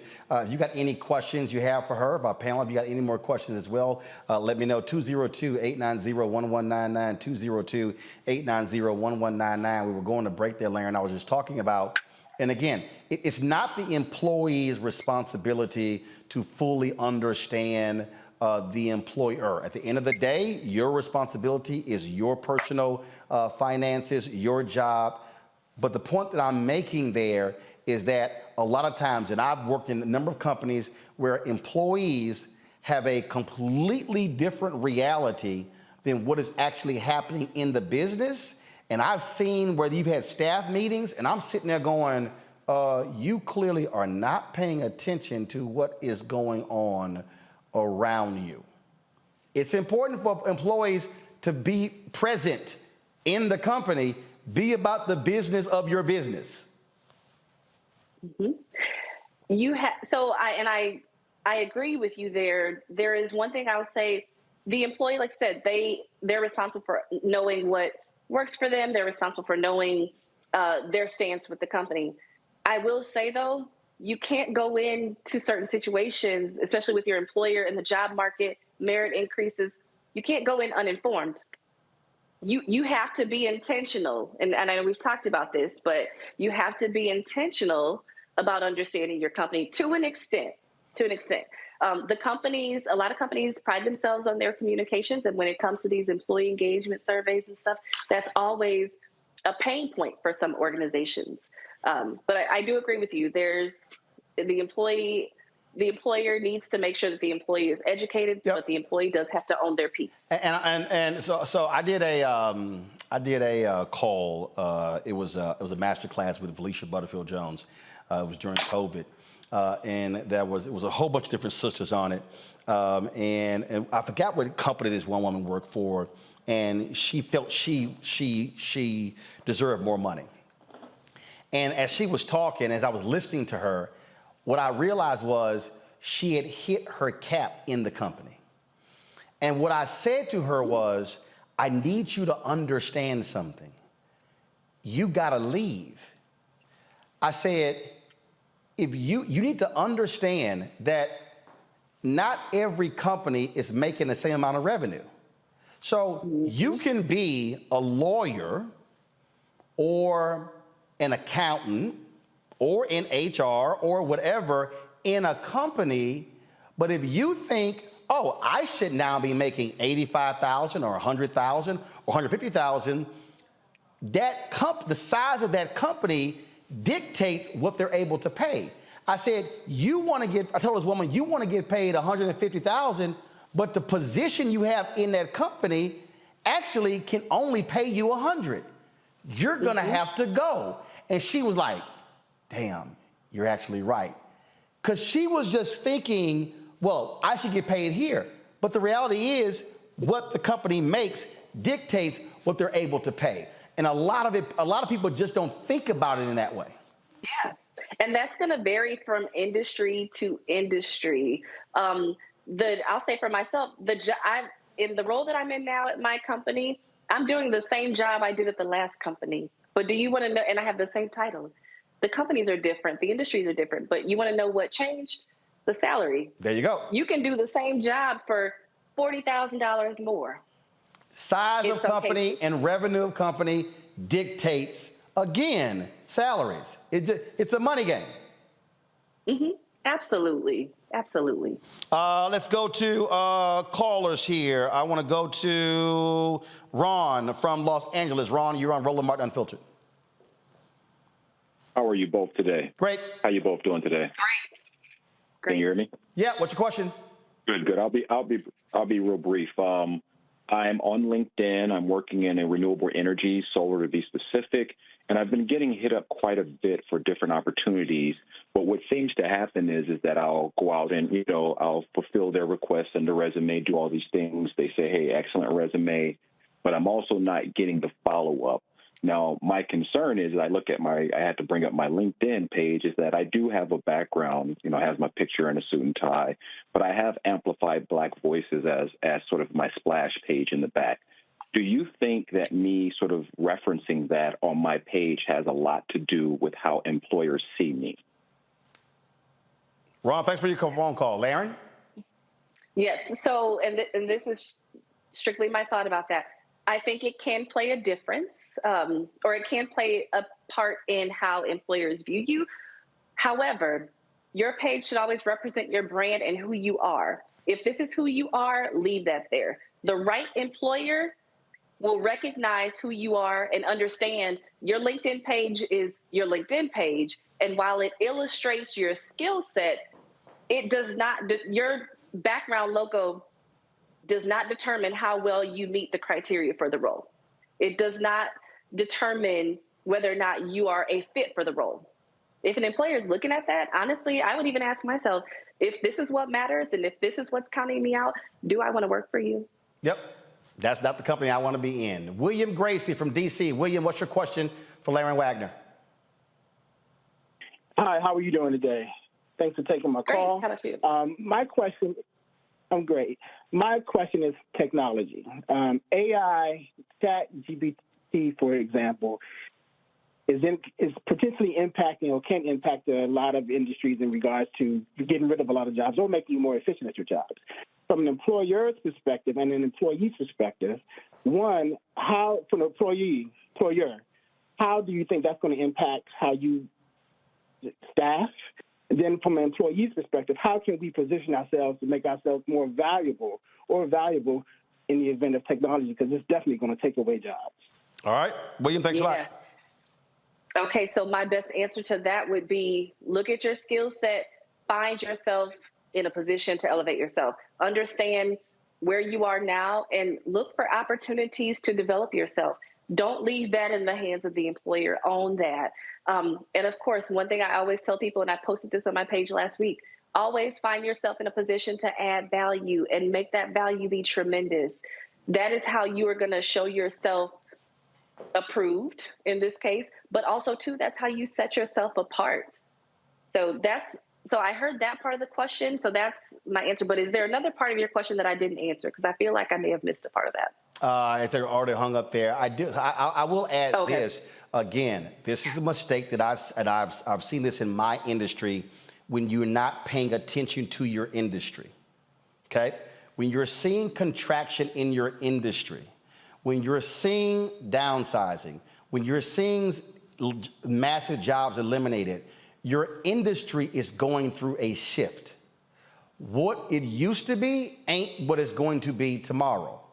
There are people right now in media, and I was saying this 15 years ago, all y'all who don't understand technology, who are old school reporters, all y'all gonna be out of jobs. Their whole thinking was, oh, newspapers will be here all the time. The Baltimore Sun used to have a newsroom of 300. It's now 50. And so technology changes it. And so many people, I used to go to the National Association of Black Journalists Convention, and folks were resistant, and Roland, you keep saying it. I'm like, y'all, the train is coming. I'm telling y'all, a bunch of y'all are about to get run over and left off of the train. And when it came, they were like, oh my God, what do I do? Because you weren't preparing for where the industry was going. They weren't paying attention to the business side of the business. And so he was asking about artificial intelligence. If you are in a job that is about to be impacted by robotics and AI, yeah, you better start thinking about, if I got another 30 years of work, what am I going to be doing 15 years from now? No, you're absolutely right. You mentioned 30 more years of work. You will be surprised, and this isn't to pick at anybody or judge anybody, but you'll be surprised at people who are working all these years and not even looking at what their future looks like. And that's a part of determining where you need to be and what you would like to see in another job offer or in your next opportunity. You have to plan. You have to plan for retirement. You have to plan for if something was to happen that would take you out of the workforce and put you on disability or some type of restricted income. I think a lot of people tend to gloss over that, but it's definitely a real thing. Phone call from Danita. I'm going to try to squeeze two in. Danita, what's your question? Hello, I'm a civil service and public employee, and I have about 25 years at my job. Not quite 25 yet. Should I wait until I'm at 25 to try and see whether or not I should go to another type of civil service employment, or should I just ride it out at my job and retire from there? I'm a ways away from retirement age, though. So what advice could you give me for that? Prepare for both. Do not wait till you're at that 25-year mark to determine what to do next. And we were talking about this earlier in an earlier segment. Your last day could be tomorrow. You know, knocking on wood that doesn't happen, but we are in such times of uncertainty. Anything could happen. You have to plan now. But also, Danita, I would advise anybody to do that. Danita, I want you to also start to sit down and look at the finances of that. And so, for instance, the question is, can you take early retirement? And then when does your pension kick in? How much is that? And the only reason I'm saying that, I know some people who are getting two pensions. They worked at a public position job. They said, okay, I'm retired here. I got that pension. Now I'm going to go work over here as a public worker. Now I'm going to create me a second pension. And then when they do retire, they got two pensions coming in. And so you should be sitting down, looking at the finances of your decision that then dictates what you then do. Because you have an advantage that yet you got almost 25 years and you're still young enough, you can walk away from that pension, that job, and go to another one, and that pension is safe. And so you should be looking at the number game and see how that works for you. Laren, we appreciate this. We're going to have you back next Thursday. If folks want to reach you, how can they do so? So I am on LinkedIn at L'_ERIN Wagner. And I am also on Instagram at LarenW1. But catch me on LinkedIn. That's where I'm most active. All right, then. So, and I look forward to connecting with you. Again, LinkedIn, Instagram, Facebook, go to all of them. We appreciate it. Next week, we're going to talk about the employer, because a lot of people out there who own businesses, and there are some important things that they also need to understand navigating 2023. Laren Wagner, thanks so much. I appreciate it. Thank you, Roland. Have a great night, everybody. All right, folks. Coming up next, the Texas Black State Representative wants to get rid of the Confederate holiday in Texas. He'll join us next on Roland Martin Unfiltered on the Black Star Network. If you're on Insta, if you're of course, YouTube, hit the like button. Y'all, we should be easily over 1,000 likes. Hit the share button on Facebook. Same thing on the Black Star Network app. Download the Black Star Network app. Apple phone, Android phone, Apple TV, Android TV, Roku, Amazon Fire TV, Xbox One, Samsung Smart TV. Join our Bring the Funk fan club. Send your check and money orders to P.O. Box 57196, Washington, D.C. 20037-0196. Cash App, $RM Unfiltered. PayPal is R Martin Unfiltered. Venmo is RM Unfiltered. Zelle, Roland at RolandSMartin.com. Roland at RolandMartinUnfiltered.com. I'll be right back.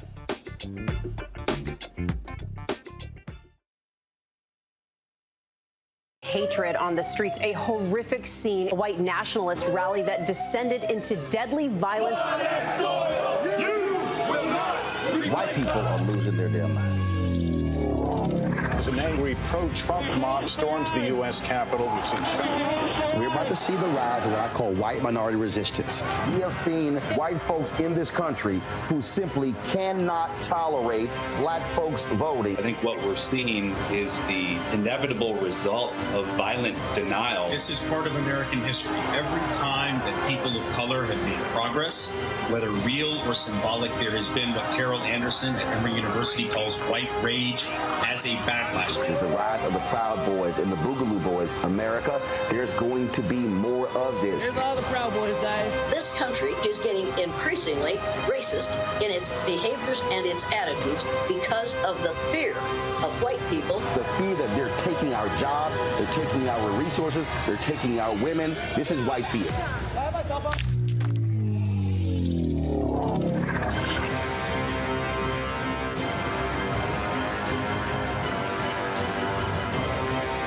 I'm Dr. Jackie Hood Martin, and I have a question for you. Ever feel as if your life is teetering and the weight and pressure of the world is consistently on your shoulders? Well, let me tell you, living a balanced life isn't easy. Join me each Tuesday on Black Star Network for A Balanced Life with Dr. Jackie. We'll laugh together, cry together, pull ourselves together, and cheer each other on. So join me for new shows each Tuesday on Black Star Network, A Balanced Life with Dr. Jackie.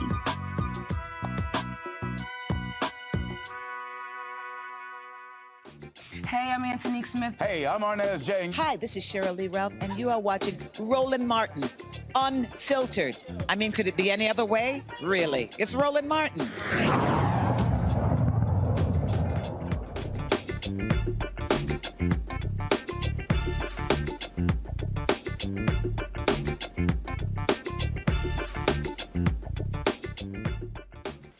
The greatest defender of the Confederacy today, white Republicans. It continues. You have these Confederate Memorial holidays in South Carolina, Mississippi, Alabama, and in Texas as well. Black state rep, he wants to stop that in Texas. Representative Jarvis Johnson joins us right now. Glad to have you on the show. So today is what? What is it actually called in Texas today?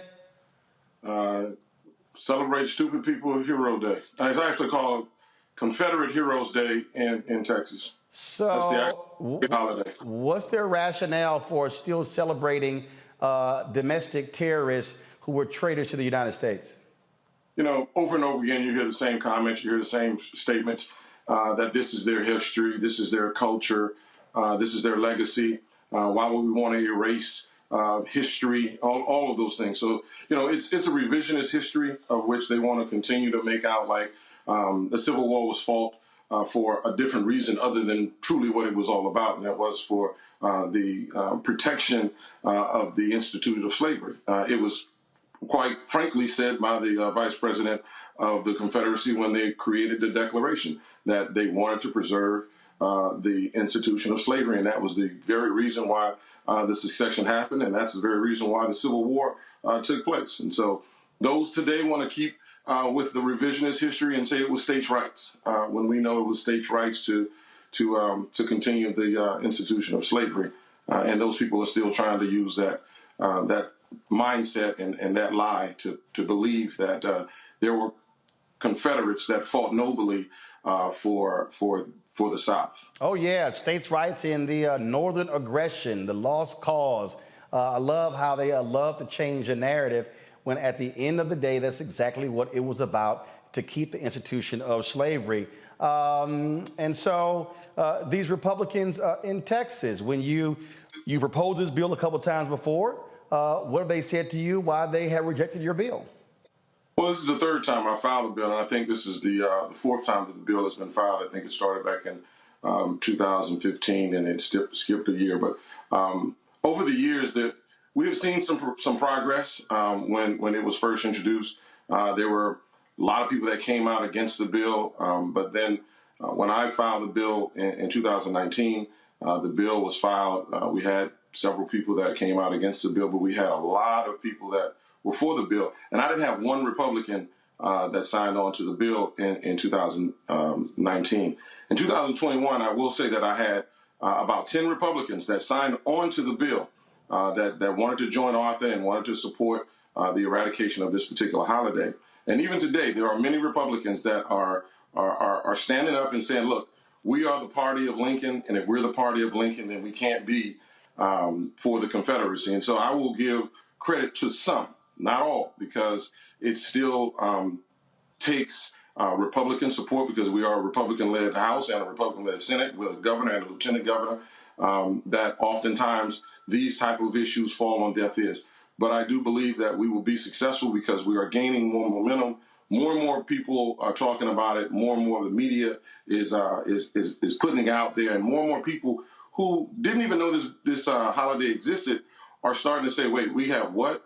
A holiday in our state called Confederate? That just doesn't make sense. That's oxymoronic, and I don't think this state should be defined by this small minority of people that are loud, and now we see have become very violent when wanting to protect a supremacist ideology that they want to kind of embrace. And as we continue to allow this to embrace, we'll see it fester, and we'll see it start to move all across this country. We saw a Confederate flag being flown in the nation's capital. We see Iowans literally flying Confederate flags, and you don't even know anything about the Confederacy, but it is dog whistling a mindset and an ideology that they all embrace. And that's why it's important that we stop this holiday today. We stop it this year and never have to look back and say that we're celebrating something. Because I will say this, there's no holiday that we should be celebrating. History is supposed to be studied, not celebrated. And so that's why I challenge all of my colleagues, especially those across the aisle, to, if you want to continue to teach it, then let's teach it. But we're not going to celebrate it because that flies in the face of my ancestors that were killed simply because of a mindset and an ideology that the Confederacy embraced. Well, Erica, when you think about Republicans who did not want to get rid of the renaming of Army bases, they did not want West Point removing Confederate plaques and other monuments. They call this woke run amok. They want to maintain those symbols of white supremacy. Yeah, absolutely. And understanding that those symbols were erected within the 20th century as markers to let Black people know that they must obey. And so those type of violent symbols, treasonous, pranced about, really do leave an indelible mark. And I do believe, if the gentleman is still with us, that you're still there. Georgia, you're still there. Okay, excellent. So I just had a quick question around the state holiday in Texas. In Georgia, my home state, right up until 2015, that Confederate holiday, Robert E. Lee, was celebrated. Right now, I believe the case is that it no longer bears Confederate's name, but that state holiday, that state capitals and things of that nature have closed. So my question is, have you communicated with anyone in the state of Georgia that's been successful to some degree to at least have the Confederacy removed from the state holiday, or have you gotten any type of feedback around that fight? Well, the feedback that we're getting across the country is that I think, again, a lot of people who did not know that this thing exists have become more and more shocked. I mean, Texas has grown. Texas has the largest population of Black people in the entire country right here in Texas. And I think this mindset is starting to take shape, and we're starting to be more aware. I think this all boils down to the pressure that we can put on the elected officials, the pressure that we can put on the governor, lieutenant governor, and the Senate to get this thing seen all the way through. Those that are going to be afraid are going to be afraid. You know, I'm not for just renaming it or simply moving it, because when you look at what the Confederacy is all about across this country, they celebrate dates on different days. They celebrate them in June. They celebrate them in April. They celebrate it in January. They celebrate it, all over. So it's kind of like it doesn't even have a basis for which they can celebrate. But we do know they're doing it for a particular reason. And here in Texas, they purposely put it on January 19th because they wanted to be in the front to what Dr. Martin Luther King had meant to this country, not just to Black people, but to this country.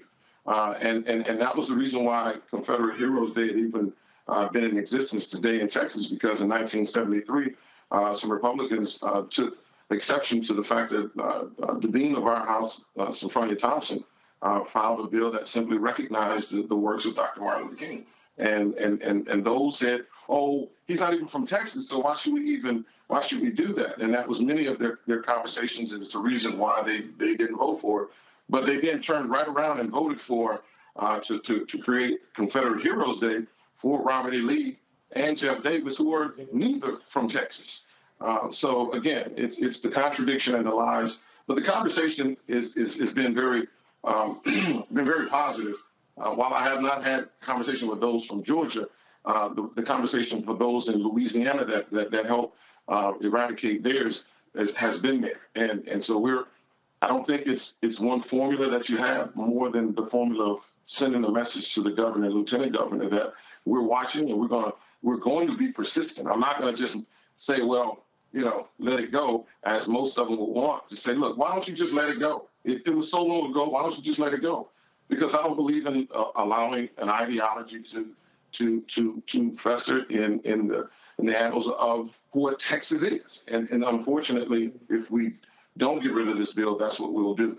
And you'll see those sympathizers take the Confederacy, as you saw what happened in South Carolina when the boy that shot up the church, he used that Confederate mentality and that hate to do what he did. And that's why it's important that we get rid of this holiday, so that we kill the notion and the ideology that those that are sympathizers can use it as to embolden their behaviors. Greg Carr. Thank you, Roland. And thank you, Representative Johnson. And maybe if you wouldn't mind giving us a word on the fact that I think I read somewhere in an interview, you said you actually have a Confederate soldier in your bloodline, huh? A white rapist that goes back to your great-great-great-great-grandmother, if I'm not mistaken. So maybe if you said a word about that. I'm curious, as you continue to fight this fight, and ultimately we know we're going to win, in the interim, if January the 19th became a day where we embraced Confederate Heroes Day and used it as a day of day-long teach-ins to eviscerate the Confederacy, I wonder if that might be a tactic as we're getting it banned. I'm thinking Texas Southern and Prairie View, and maybe get Texas Austin together, and maybe have some college teach-ins on the 19th to destroy the Confederacy. We're gonna embrace this holiday until we can get it off the books. I wonder if that might be a tactic that could be used as we're moving to get rid of the holiday. Well, about 45 seconds. Go. The one thing that is happening across the state and across this country is that they're trying to ban teachings of anything that has to do with blacks. You understand what Florida just did was banning black education in public schools. But yeah, the issue is that we have to continue to educate our own people so that they understand how hateful and harmful this particular bill is. And yes, to those that want to say that this is their heritage, this is their culture, I tell them this is mine too, because my great-great-great-grandfather fought for the Confederacy as to where my lineage came from. And so we have to, but I'll never celebrate an individual like that, but I will teach my children about what that individual did to our ancestors. And so never to be celebrated, but certainly to be taught so that we don't forget their heinous crimes. All right. Representative Johnson, I certainly appreciate it, man. Thank you so very much. Appreciate you, brother. Keep up the good work. All right, then. Next time, you can remove that crap in the back. I knew you was going to go there. I just want to let you know. I mean, next time, don't look, you can move to anywhere else. You can move anywhere else in your house or your office. But don't be showing that nonsense on this show. You're right. It's your show, but, it's my house. So at the end of the day. But no. It's Alpha House. Remember who's your daddy. Okay. All right. Tell the folks in Texas what's up. Thanks so much. All right. Greg Carr, they should know how I'm going to roll. Greg, I appreciate it.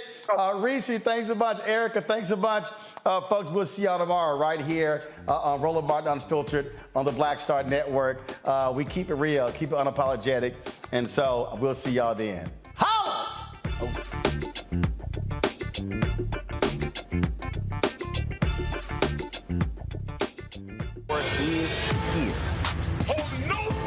I'm real revolutionary right now. Support this man, Black Media. He makes sure that our stories are told. Thank you for being the voice of Black America, Roland. Stay black. I love y'all. All momentum we have now, we have to keep this going. The video looks phenomenal. See, this difference between Black Star Network and black-owned media and something like CNN. You can't be black-owned media and be scared. It's time to be smart. Bring your eyeballs home.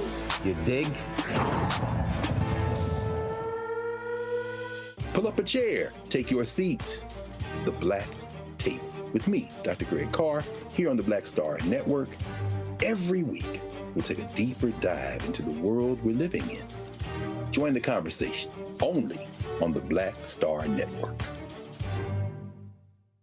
Hi, Hi, I'm Dr. Jackie Hood Martin, and I have a question for you. Ever feel as if your life is teetering and the weight and pressure of the world is consistently on your shoulders? Well, let me tell you, living a balanced life isn't easy. Join me each Tuesday on Black Star Network for A Balanced Life with Dr. Jackie.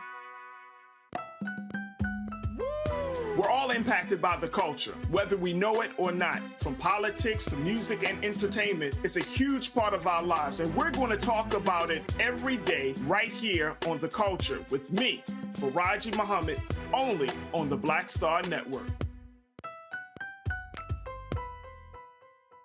I'm Deborah Owens, America's Wealth Coach, and my new show, Get Wealthy, focuses on the things that your financial advisor and bank isn't telling you, but you absolutely need to know.